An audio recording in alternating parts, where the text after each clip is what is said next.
A steady drip under the sink. Maya's phone buzzes with a message from her landlord.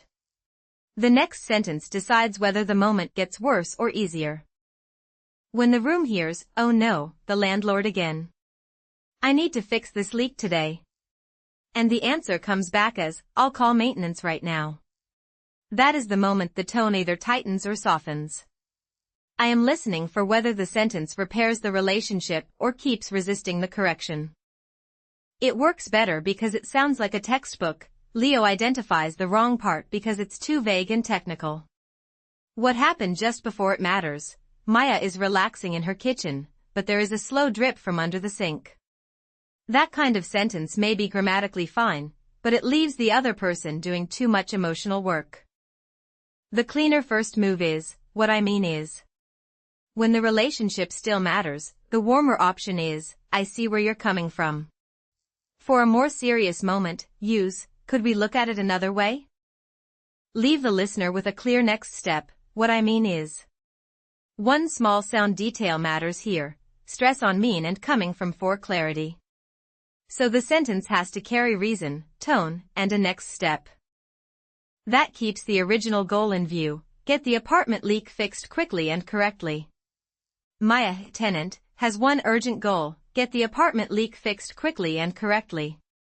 But Maya sees an unread message from the landlord reminding her about the leak. She calls for repair immediately.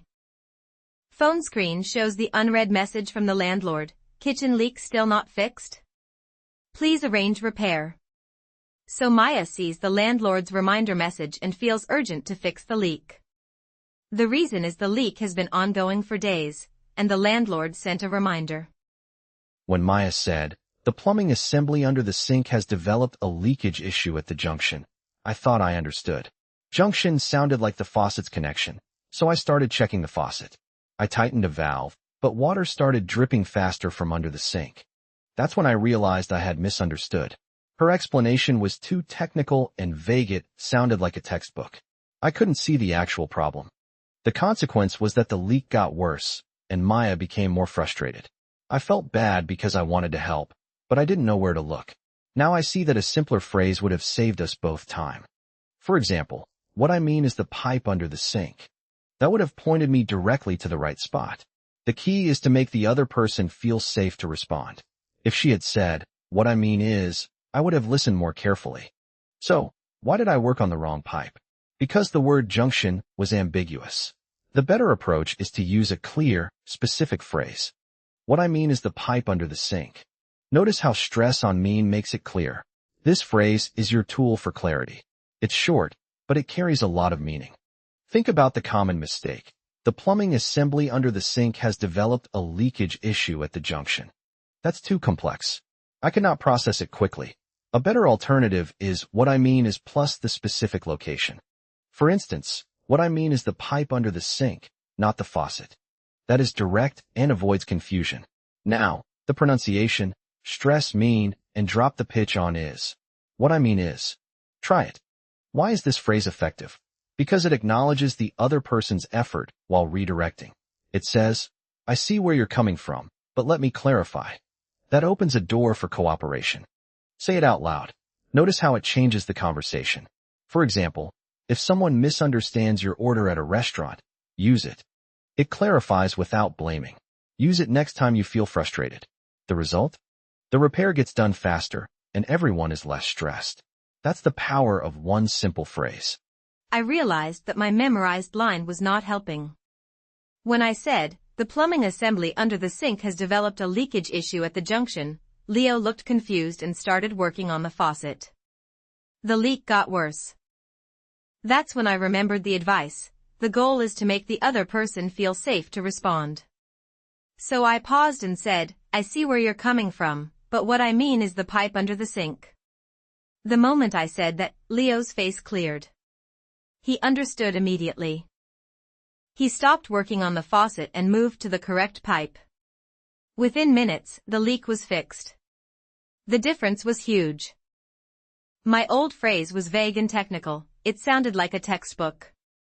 The new phrase was specific and respectful. I acknowledged his effort with, "I see where you're coming from," then clarified with, "But what I mean is." That combination works because it reduces defensiveness. For pronunciation, stress mean and coming from to show sincerity. I see where you're coming from, but what I mean is the pipe under the sink. Notice how the stress makes it clear. Now, why did this work? Because it opened a dialogue. Leo felt heard, so he was willing to listen. Being understood matters more than sounding impressive. After the repair, I checked my phone and marked the message as read. The notification was gone. I felt relieved. Which one would you prefer to hear? Obviously the second. Now, think about the pronunciation. In I see where you're coming from, stress coming to show empathy. In what I mean is, stress mean to emphasize the point. I see where you're coming from, but what I mean is. Great. Now, why does this work? Because it creates a safe space. Leo didn't feel attacked, he felt guided. The consequence was a quick fix. So, listener, I challenge you, use this combined phrase today. For example, if someone misunderstands your directions, say it. I see where you're coming from, but what I mean is. Say it with feeling.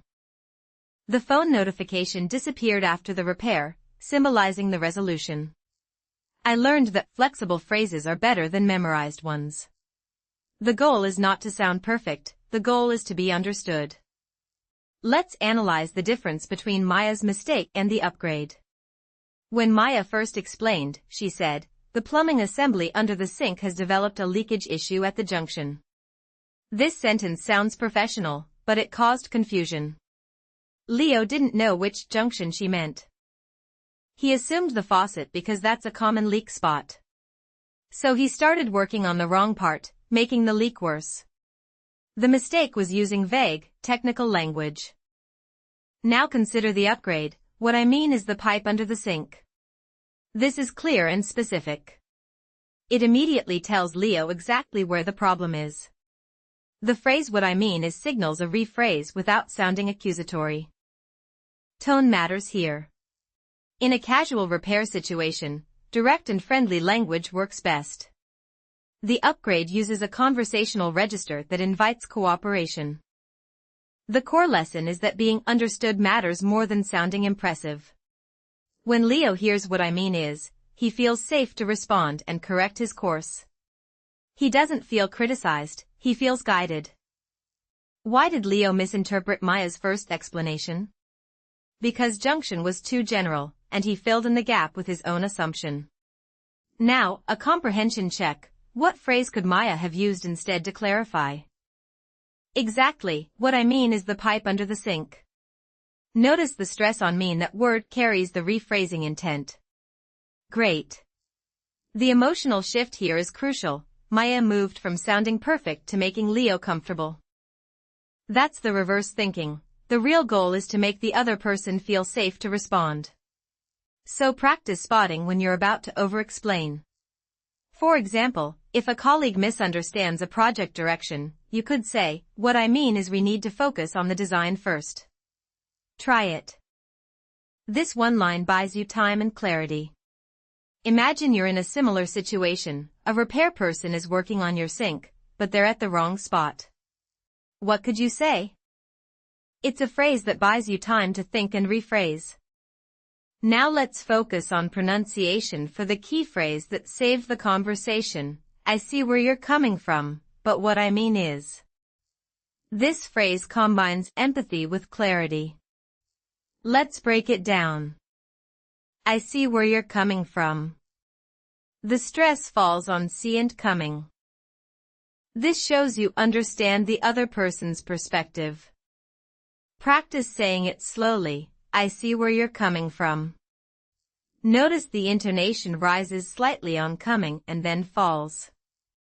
But what I mean is. The stress is on mean. This word signals your correction. But what I mean is. This makes the sentence clear and effective. Listen to how Maya said it in the story. I see where you're coming from, but what I mean is the pipe under the sink. After she said that, Leo immediately understood. I was totally off. Sorry. The tone shifted from confusion to relief. Why does this phrase work? Because it acknowledges Leo's effort while gently redirecting. The pronunciation of mean with a clear, steady tone conveys authority without aggression. Now it's your turn. Slowly, I see where you're coming from, but what I mean is. Good. Now try with the whole sentence. I see where you're coming from, but what I mean is the pipe under the sink. Remember to stress the key words.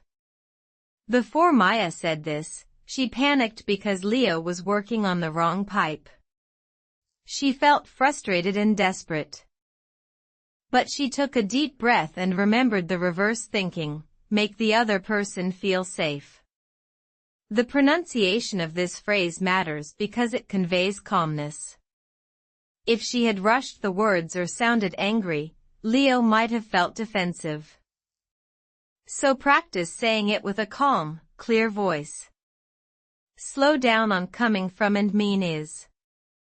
Let the stress land naturally. Now let's do a slow shadow round. I'll say the phrase at a slow pace, and you. There will be a pause for you to speak. Keep practicing. The key is to get comfortable with this phrase so you can use it automatically. Remember, the goal is communication, not perfection. Let me reenact what happened. I said, the plumbing assembly under the sink has developed a leakage issue at the junction. I rehearsed that line for hours. I thought it sounded professional. But Leo's face went blank on the faucet and started working on the wrong part. The leak got worse. I saw water spreading on the floor. My phone with the unread message notification was in my pocket, a constant reminder of time passing. Why did my line fail? Because it's too vague. Plumbing assembly could mean anything. Junction is ambiguous. The key is empathy. First acknowledge his effort, then clarify. That's where the phrase I see where you're coming from works. Let's break it down. I see where you're coming from. Stress on coming to show you understand his perspective. Notice the intonation rises on coming and then falls, that shows sincerity. Then add your point, but what I mean is the pipe under the sink. That combination changes everything. Think about other situations. At work, a friend misinterprets your advice. Good. Now faster. Now here's a quick comprehension check. What was the result of Maya's technical description? It confused Leo and made the leak worse. Exactly. It acknowledges his effort and opens him to correction. The phone notification in my pocket reminded me of the urgency, but I also realized that rushing to sound perfect only delayed the fix. So the lesson is, slow down, acknowledge, then clarify. Ready? Go ahead. Great job. This lesson changed how I communicate. When Maya first said, the plumbing assembly under the sink has developed a leakage issue at the junction, I had no idea what she meant. I thought she was referring to the faucet, so I started working there. But then the leak got worse. I felt bad. I wanted to help, but I couldn't understand her. That's common in repair situations. Technical terms can confuse. Later, when she said, I see where you're coming from, but what I mean is the pipe under the sink, everything clicked. That phrase changed everything. First, she acknowledged my effort. I see where you're coming from, which made me feel respected. Then she gave a clear direction. As a listener, I noticed the stress on coming and mean. Those words carry the empathy. If you use that line, the other person will likely respond positively. Let's listen to just that part again. I see where you're coming from. Can you hear the warmth? Now try saying it as if you're Maya. Good. Notice how your tone softens. That's the power of this phrase. Now imagine you're Leo hearing that. How would you react? Probably, sorry for the confusion. That's exactly what happened. Now here's a listening task. Which word has the strongest stress in that phrase? It's coming. Now you know what to listen for and how to say it. Remember, the goal is to make the other person feel safe to respond. So practice it in real life. You'll see the difference. Now, let me ask you, what did Maya do differently the second time? She acknowledged my viewpoint first. That made me open to her correction. Then follow with your clarification. That's the combination we teach. Pay attention to the pause after from. That pause is important. It gives the other person a moment to process. Now, for advanced practice, try using it in a real conversation today. You'll notice the other person relax. That's the result. I had a similar experience last week. A tenant used the phrase, "Could we look at it another way?" And it saved us 20 minutes. So I know it works. That pattern signals openness. Remember, the moment you feel confusion, pause and say that line. So after Leo fixed the pipe, I felt relieved. But I also realized this lesson applies everywhere. Think about it, at work, with friends, in stores. When someone misunderstands, my old habit was to repeat the same rehearsed line louder. That never worked. But now I know a simple phrase like, "Could we look at it another way?" changes everything. It invites the other person to re-examine without feeling blamed. Yesterday, I used it at a coffee shop when the barista gave me the wrong order. I said, "Could we look at it another way?" I think I asked for oat milk. She smiled, checked, and fixed it. No frustration. That phrase saved me 10 minutes of back and forth. The key is to use it early, before the misunderstanding grows. In the story, I waited until water sprayed everywhere. But if I had used it when Leo first nodded at the faucet, we would have saved time. But the phrase I want you to focus on today is, "I see where you're coming from." That's the one that saved the repair. Let's break it down. The word coming carries the stress. Say it with me, "I see where you're coming from." Notice the rise. Now practice both phrases. They work in different contexts. I used the first when Leo was already defensive. The second is more for suggesting a new angle. But both achieve the same goal, they invite collaboration. When was the last time you felt misunderstood? The key is to notice when the other person looks confused. That's your cue to pause and use the phrase. In my coffee shop example, I used it immediately. That's why it was quick. It's not about sounding perfect, it's about being understood. When you use that phrase, you give the other person space to think. They feel safe to admit their mistake and adjust. That's the real win. The pipe is dry, my phone shows no notification, and I feel calm. Now let's talk about timing. When Leo first arrived, I jumped into my memorized explanation. That was too early. But after he started working on the faucet, I used "I see where you're coming from." That was good because it acknowledged his effort. But then I stopped. I didn't follow up with the correction. So the timing was half right, I showed empathy, but I delayed the clarification. The perfect moment is right after acknowledgement, before the other person acts further. In our story, I should have said, "I see where you're coming from, but what I mean is the pipe under the sink." That combines both steps, empathy and redirection. Think of it as a sandwich, first acknowledge, then clarify, then thank. Let me ask you, why do you think Maya paused after acknowledging Leo? Pause and think. Because she was used to delivering one line at a time, not building a conversation. In real life, we need to connect phrases smoothly. For pronunciation, stress "see" and coming in "I see where you're coming from." That shows genuine empathy.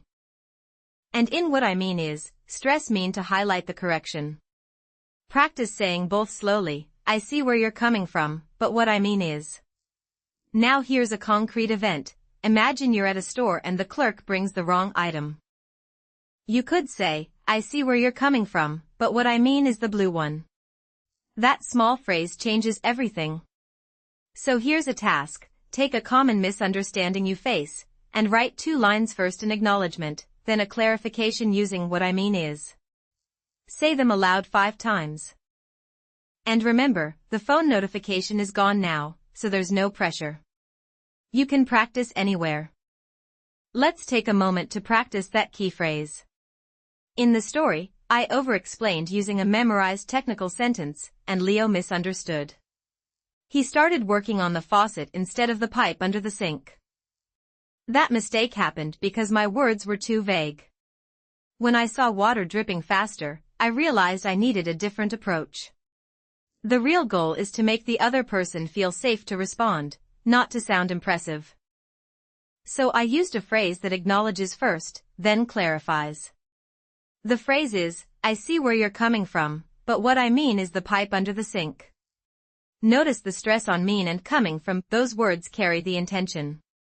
When you say, I see where you're coming from, you show empathy and reduce defensiveness.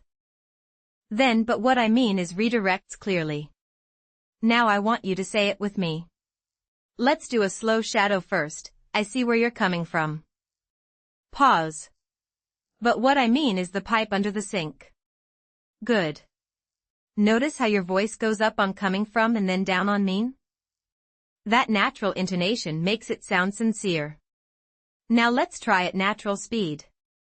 I'll say it once, then you repeat, I see where you're coming from, but what I mean is the pipe under the sink. Your turn. Excellent. Now here's a comprehension question. Why did this phrase work better than my first explanation? Think about it. Because it acknowledged Leo's effort and then pointed directly to the correct part. That simple structure can be used in many situations. So practice this phrase until it becomes automatic. In your next conversation, if someone misunderstands, try it. You'll see the difference.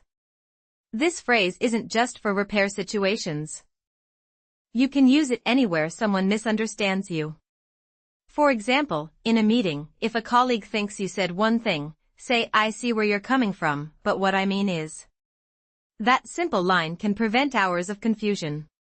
So take time now to say it 3 times. Ready? Go. Now you have a powerful tool. Now that we've practiced I see where you're coming from, but what I mean is, let me introduce another valuable phrase. Could we look at it another way? This phrase is perfect when you want to suggest a different perspective without directly correcting someone. In the story, after I saw Leo working on the wrong pipe, I could have said this instead of my memorized line. It would have invited him to reconsider together. The phrase is polite and collaborative. Say it with me, could we look at it another way? Notice the rising intonation at the end. It sounds like a genuine question. For example, if a friend thinks you meant something else, say, I see where you're coming from, but could we look at it another way? That combination is especially powerful. I used to think I needed to have the perfect memorized answer, but now I know that simple flexible phrases work better. This change in thinking transformed my communication. So take this challenge. Before the end of the day, use one of these phrases in a real conversation. It doesn't have to be perfect, just try it. And remember the lesson from our story, being understood matters more than sounding impressive. The goal is to make the other person feel safe to respond. Now at natural speed. Excellent. Now imagine you're in the story. Leo is about to tighten the wrong valve. That small phrase changes everything. So today, be aware of moments when you feel misunderstood. It will open a new path. Good luck, and I'll see you in the next episode. You know, after Leo left, I stood there for a moment, just looking at the dry floor. The leak was gone, and so was my urge to sound impressive. I realized something important. The goal isn't to use perfect memorized lines. The goal is to make the other person feel safe to respond. That's what happened when I said, I see where you're coming from, but what I mean is the pipe under the sink. It wasn't fancy. It was clear. And it worked. So I'm going to make that phrase a habit. But let's talk about another phrase. Could we look at it another way? That's a great alternative when you want to invite collaboration. For example, imagine you're in a meeting and someone suggests a plan that you think has a flaw. Instead of saying that's wrong, you can say, could we look at it another way? What if we consider the timeline? It keeps the conversation positive. Do you see how that phrase changes the dynamic? Let me ask you, what would happen if you said you're wrong instead? It would create defensiveness. Now, why did Leo misunderstand Maya at first? Pause and think. It's because she used a vague technical phrase like plumbing assembly under the sink. He couldn't picture it. When she used the pipe under the sink, he saw it instantly. That's the power of concrete language. Also, pay attention to stress. When I say what I mean is, the stress falls on mean and is. It shows you're serious about clarifying. 4. Could we look at it another way? Stress falls on another and way. Try it. Could we look at it on o other way? That intonation makes it sound open and curious, not accusatory. And notice that another has 3 syllables, another. Emphasize the second syllable, another. That helps with clarity. I've started using it in my daily conversations, and I've noticed people respond better. They relax.